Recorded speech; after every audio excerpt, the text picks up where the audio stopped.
A verdade em 2 minutos.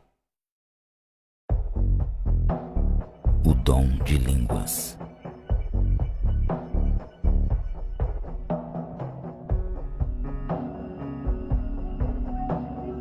Balakal kalshi, shikal, pirikil kal, telepal, tirikin may, haish, haish kalakal, kalakatakatakal, kidipol, halikabish, hay, polikin dejike, hosh, tikinasa, protocol, paspital, talakal, kay.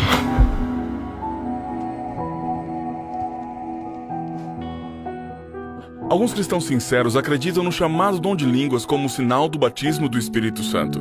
Falar dessa forma se entende como evidência do poder pentecostal. Todo crente convertido deve fazê-lo.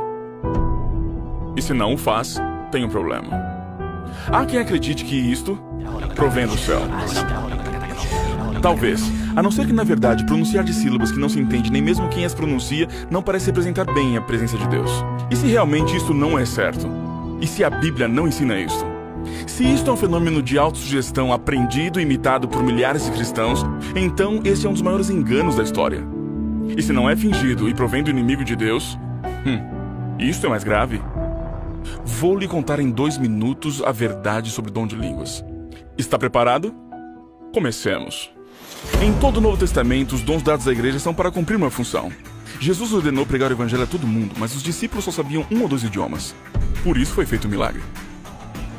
Em Atos 2, o verdadeiro dom não foi glossolalia, e sim xenolosia, que quer dizer Speak a real language that you didn't know before.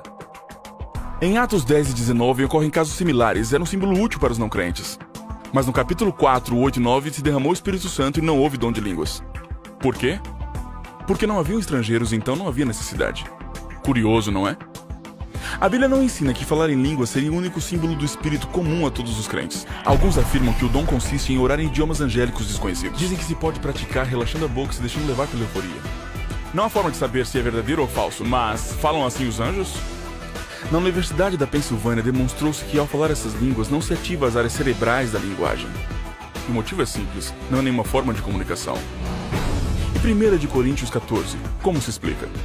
Desde o capítulo 3, a igreja estava repleta de problemas espirituais, contendas e dissensões. Em Corinto havia tradição de rituais onde se falava a língua dos deuses. Ao mesclar-se o dom real com crenças pagãs, ele tentava definir e pôr ordem na igreja mesmo à distância. Como julgar se alguém diz orar a Deus em idioma desconhecido? Paulo sabiamente assume a crença dos coríntios, debatendo com lógicas do seu ponto de vista. Mas ele encerra o caso no versículo 28. Se não interpreta, cale-se.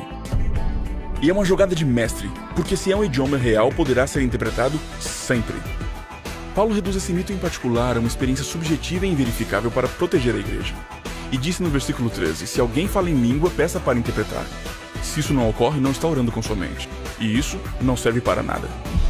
Todos que balbuciam essas supostas línguas na igreja sem que a traduzam, estão violando um importante mandado bíblico. Porque um dom verdadeiro sempre edifica a igreja, e se não faz, é falso. Por certo, Cristo nunca falou em línguas.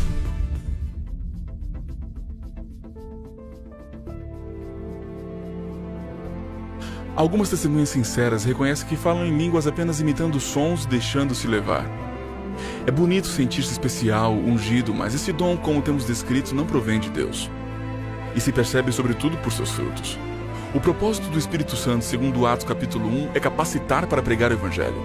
E não para emitir ruídos sem sentido que não trazem crescimento, consolo e esperança a ninguém. Não se deixe enganar. E como sempre, lembre-se, a maioria pode estar equivocada. Nas vozes de Douglas Gualberto e Ronaldo Lemos.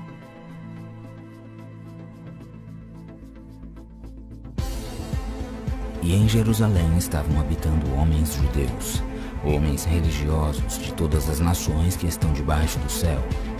E quando aquele som ocorreu, ajuntou-se uma multidão e estava confusa, porque cada um os ouvia falar na sua própria língua.